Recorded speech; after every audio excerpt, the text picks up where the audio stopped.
Hi guys! Welcome to my vlog, and for today's video, maglalaro kami ni Taki ng close ba tayo or close na tayo. So, mamimili kami ng mga cards dito and then sasagutin namin isa-isa. So, are you ready? Okay, so go. Ako ulit. Yeah. You go first. Ano ang pinakatakutan mo? What's your biggest fear? Ano daw yung pinatatakutan mo sa sarili mo?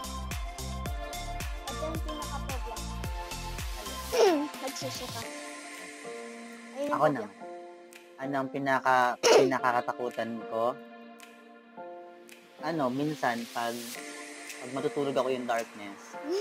'Di ba? Kasi minsan naisip ko parang may Minsan din, ganun din ako. Like, parang nakalimutan ko sabihin. Kasi minsan parang pag natutulog tayo, parang may nakatingin sa atin. Parang feeling mo, kapag ayun nakita mo, itong painting na to, parang makikita mo, nakaganon mo sila. Parang may dumudugong sa'yo pag di ba? Tapos may mga times naman na parang may lumalakad na gano'n. Oo, parang feeling mo merong, parang feeling mo merong, may ghost, parang may tao. Oo, sa ilalim ng bed. Oo, yes. Tapos parang feeling mo kukunin mo sa amin. So yun, guys. Same kami ng answer ni Taki. So, close kami dito. Okay. Next. Ano naman? Ako? Saan ang pinakamagandang lugar na napuntahan mo? To be honest, Thailand. Kasi yun pala yung first travel ko in my life. Thailand yung pinakamagandang lugar para sa akin. And of course, pangalawang Pilipinas. Ikaw? Wala pa ako napuntahan kasi nga lang Kahit dito sa Pilipinas, sa Manila. Manila lang. Kasi yun doon sa Manila, meron kasi akong sayaw na parang Manila. I can't go back to Manila. Parang, Hindi kami close doon kasi magkaiba kami ng lugar. Anyway, pick one. Ano ang malalang nangyari na physical na nasa Ayan. Ano daw ang pinakamalalang nangyari na physical na nasaktan ka? Like for example, yung binuli ka, yung gano'n. Parang gano'n. Doon sa school, sinasabihan ako ng pangit. Like, parang huwag na daw ako magsuot ng eyeglasses. Sabi ko kasi, susuotin ko kasi to para sa, kailangan ko to. Kasi lagi ako nasa-cellphone, sabi niya rin. Who cares? So doon ka nasasaktan sa physical, sa sinasabi Sa sa'yo. school. Ako naman, pinakamalalang nangyari sa physical na nasaktan ako. Yung pinapalo ako nung bata pa ng sinturon. Yes! Oo, sinturon nun, tapos minsan, pinapalo ako ng stick nung walis. Yun yung pinakamasakit. Walis din. Oo. Yun yun. Okay, did I close dito? Okay, ako. Ako ba? Okay. So, next card is, ano ang paborito mong laruin na board game? You know, Anong word? ako, board game, snake ladders. Anong word? Yung, Sa cellphone? parang chess, ganon, parang, Okay. yun. Ako, paborito kong laruin is snake ladders. Alam mo yung snake ladders? May dice, di ba yun? Tapos, kung ilan, Oo, tama sana. yun, snake ladders yun. Sa'yo, snake ladders din. Hindi. Okay. Hindi tayo close. Sa tatlong salita lang, paano mo Ano? i-describe ang sarili mo? Tatlong word daw, tatlong salita. Paano mo daw i-describe ang sarili mo? Yun yung parang, Funny. yung funny or Ikaw, funny, tapos dalawa pa.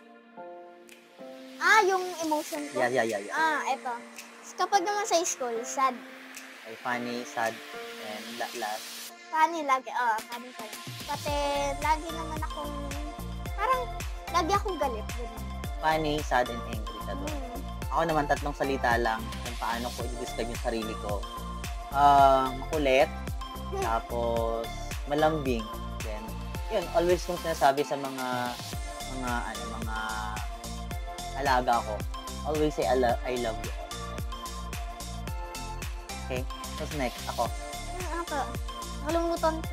Okay, next is, ano ang pinakamagandang bagay na ginawa ng isang tao para sa'yo? So, eto naman, yung pinakamagandang bagay na ginawa ng isang tao para sa akin, yung kahit wala akong hinihingi kapalit, binibigay nila yung mga pangangailangan ko, especially sa financial, ganyan. Tapos, ano, mapagmahal din yung mga tao na nagmamahal din sa akin. Kaya yung pinakamagandang bagay na ginawa ng isang tao, yung tulungan ako kahit papaano pag nahihirapan ako. Ikaw. Ito ang kasi lunchtime, binababoy nila yung pagkain ko. So, yung iba naman, parang ni-help nila ako para mag-eat. Like, parang, kasi gutom na ako noon. E di binubuli nila ako, diba? Sinabi nila. Hindi, ginaganon-ganon nila yung pagkain ko. Sabi, hindi ako. So, ang nangyari is... So, tinutulungan ka nila? Tapos, binigyan nila ako ng mga pagkain, ganun. Like, parang yung mga friends mo, tinutulungan ka nila. Tapos, yung iba naman, parang, hindi ko naman, okay. Parang masaya ako. Next. Ano ang paborito mong ala-ala noong bata ka? Ano daw yung ano? Ala-ala? Ano daw yung paborito mong ala-ala nung bata? Like for example, di ba nung bata ka, marami kang mga ginawa. Ano yung mga naalaala mo nung bata ka? Naalala ko nung bata ko na nalaman ni mama na ako ganun. Tapos kasi parang parang chill. Parang di ako namamansin kay mama kahit ano yung sinabi niya. Like parang nasasad ako nun. Tapos yes. Ako naman, paborito kong naalala ng bata ako, yung naglalaro ako ng tombong preso. Yung mga kalaro ko yung mga kapwa ko bata na. Yung may slipper, tapos may lata sa gitna sa habulin tayo. Hindi yung tagu-taguan. Pag hindi kami close dito. Hindi. Parang sa akin yung hindi naman yung tagu-taguan. Yung parang... Hide and seek. Tagu-taguan nga yun yung hide and seek. Okay, next is, ano ang paborito mong kanta? Ay, eto, pinaka-the best. Pinaka-favorite kong kanta. Mga love song, tapos R&B. Yan. Pero sa pinaka-paborito kong kanta is yung Bakit Ngayon Ka Lang by Ogie Alcacid. Ikaw, anong paborito mong kanta? Pwede isa lang. Set. Glue, merong ganon. Mas maganda yan. Glue. Pangalan niya, Glue. Tapos, meron pa. Parang, doktor na parang bata na parang doktor. Tapos, meron siyang parang, so okay, don't leave me. Ang title mo? Hindi ko lang alam eh. Parang doktor lang eh. Okay. Anyway, next. Ako na pa. Yeah. Kung sakali, magsimula ka ng negosyo, anong klase ng negosyo ito? Ano yung negosyo? Business, like for example. Job. Nagtitinda ka. Job. Oh, parang ganun. Okay. So, anong klaseng paninda ang Madami gagawin? ako. Like, for what? Madami po. Okay lang. Okay. Doktor. Ano nga ba yun? Yung parang may-ari. CEO. Oo, CEO. Pilot. Okay. Tatayo ka ng ano? Gymnastic. Tatayo ka ng mga gymnastic. Ganon. Pati pilot. Tapos tatayo ka ng mga agency. Ayun daw kasi yung pinakamalaking, yung parang pinakamalaking, pera na mag-umpisa. Ako naman, kung sakaling magsimula ako ng negosyo or business, ang gagawin kong business is, siguro, paggawa ng pera. Para hindi na maubusan, syempre, di ba? Maybe, yung sari-sari store, ganyan. Pero bawal mangutang. Okay. Ikaw na ba? Ako na, next. Hindi ko kayo. Di ba ikaw nabungot kanina? Ako magbungot. Ay, oo nga pala. Kailan ka huling nakapag-unwind at talagang na-experience ang nature? Uy, eto! Diba? Sa beach tayo galing kanina. Yun. Itong araw na to, April 17, diba? April 17, nag-unwind ako sa tabing dagat dito sa Cavite Sa Imos ba? Ay, Tansa. Ano? Doon ako nag-unwind. Ano? Yung saan ka huling nag-relax, gano'n. Okay. Pwede sa mga malls, ganyan. Ako, nung nasa kapatid ko. Yung nasa kapatid ako, parang, Sa condo nila. parang, hindi naman, parang, sobrang lamig doon, kahit mainit. Like, parang nasa aircon ako, like, pero makakahinga ako. Okay, next. Ako na. Yeah. Mas gugustuhan. Ay, hin mo bang umorder lang only Online. online o kumain sa labas? Sa mo mas bet? Mag-order online or kumain sa labas? Kumain sa labas kasi hindi lang kami nag-order. Yung mga na si mama. Ako din, mas gusto ko kumain sa labas. Kasi pag online kasi, Pero matagal pa ganun. matagal kasi. Pero kapag lumalakad ka pa, parang hindi mo sa close type. Pero mas gusto ko kumain sa labas. Mas masarap kumain sa labas kasi maraming kang nakikita mga tao sa paligid tapos pwede kang magkwentuhan, di ba? Good. Okay. Next. Like kanina kumain tayo sa labas. Pati yung parang pinipicture mo yung mga tao Yes. na parang ayun yung pinaka-happy part. Di ba? After eating. Next is, eto. Kailan mo naramdaman na pinaka-challenge ka? Ano yung challenge? Yung parang pinapag-challenge ka? Oh, yung parang challenge sa'yo. Ako,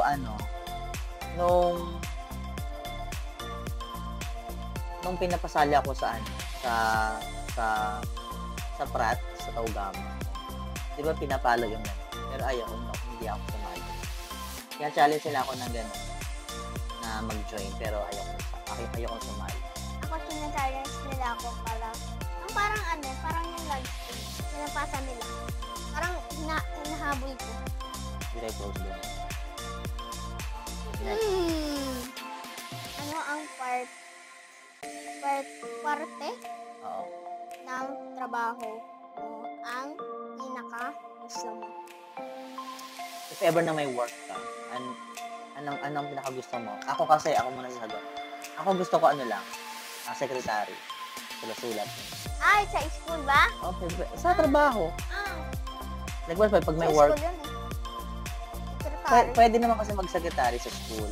Pati kasi nung may kumagat na lang kung kung nakita ko. Pwede naman mag-secretary sa school. Pwede rin sa office. Pero mas, mas bagay sa'yo, clerk. Ako bata pa ako, pero gusto ko tayo lang. No. Paano close ba yan? Sino ang paborito mong singer? Actor? Sports personality? Favorite kong singer, si Mariah Carey. Tapos, favorite kong actor, siyempre, si Coco Martin. Tapos, sa sports, wala. Ako, Singer. Singer, si Billie Eilish. Actor, si Ivan Alawi. Sports? Pwede ba babae? Oh, both. Pwede. Okay. Si Mika. Alam mo yun, yung si Mika kasi nag-i-sport silang lahat. Ako na ba? Yeah.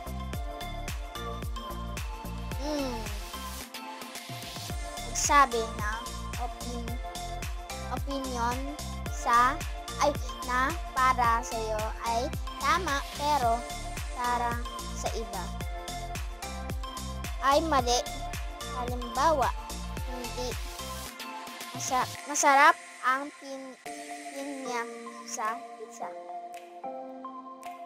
Magsabi ng opinion na para sa'yo ay tama, pero para sa iba ay mali. Halimbawa, hindi masarap ang pinya sa pizza.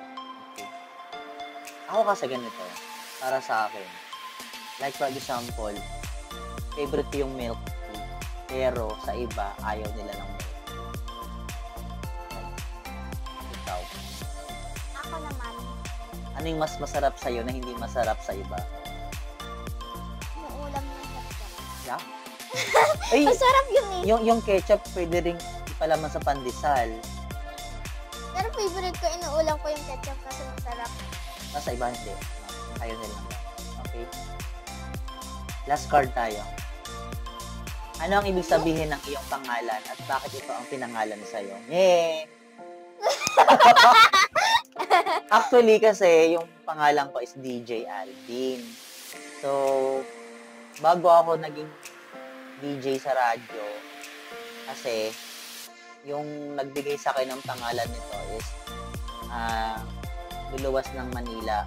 So, nanonood sila ng The Chipmunks. So, sila yung nagbigay sa akin ng pangalan ng Ano yung full name? DJ Ay, Alvin. DJ Alvin. Yeah, oo. So madali lang Ibig pala. sabihin ng pangalan ng DJ ko, Disc Jockey. Ang DJ raketero ng masa at ang DJ na kahit anong gawin, single pa din.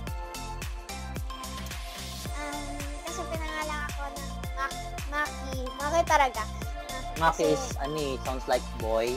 Yeah. or Kasi girl. parang, anong uso dati yung parang may salitang M. Kasi ibig sabihin parang angel. Ganun. Okay. Yung parang yung Mariko feeling sa salita. Mahaba. Uso lang daw kasi yung... Mariko. Hindi, uso daw dati yung mahabang pangalan. So, Ako na ba? yun guys. Hanggang dito lang muna ang video natin. Sige. Continuous kami tomorrow maybe if we have time also. Kasi pupunta pa kami ng 7-Eleven later on. Magpahinga lang kami kasi galing kami ng beach. May gusto ka bang i-shout out? Shoutout sa mga sa mga kaklase ko. Hello, hindi na kita makita. Sana magsaya kayo dyan. Pero yung mga may crush sa akin, hello. Sana ako may crush. Madami may crush sa akin, pero ayoko. Sorry, ayoko. Study hard. So, Study mo. Study first. Ako, tapos. Name ng crush mo isa lang. Oh! sige. Nag-iisip pa siya, guys. Dalawa eh. Okay, sige, go. Okay, tatlo na lang. 4. Hoy, tatlo lang! Meron ako! So, eto. Merong si Abdul. Muslim siya. Oo. Si Abdul, tapos si Abdal, tapos si Abdul. Hindi! Abdul lang! Abdul lang. Tapos si Vincent. Si Vincent ay yung talaga ang pinaka... Tapos si Jake Albert. Ayun naman ang pinakamalandi sa saan nga ba yan? Sa kaklasiko. Kasi yung kaklasiko, yung paanan niya sa ganito na ng lalaki. Oh. Okay, so, crush lang naman yan. So, meron ako ipapaano sa'yo. Kung gusto niyo matutunan yung Facebook ko. So, Yeah. ito ang Facebook ko. Mariko Taki Saldivar. And yung bar naman, parang VAR. Oo, yan. So guys, crush lang naman yun kasi yung crush is paghahanga. Minsan nawawala lang naman. Kahit ako may crush din naman ako pero hanggang dun. dati na sa mga Diba? sa mga... So yun lang. Shout out sa lahat ng mga viewers namin out there and thank you for viewing. This is Spotlight, Dream, Believe in Achieve. And until next content po namin ni Taki, if ever na makabalik pa ako dito sa Tanza. Yes, mag-vlog kami ulit. Ayan, so follow nyo po ako sa aking Facebook account, DJ Alvin. Caps lock po yan lahat po, mga kasikat. And of course, ang Afternoon Drive and Food and Team Show. Every Wednesday po sa Afternoon Drive, 2:30 p.m. po, to 4 p.m. Live po kami napapanood sa EuroTV Philippines and of course, sa Pinoy Extreme Channel, Signal 106, Sky Cable 217. Once again, this is DJ Alvin.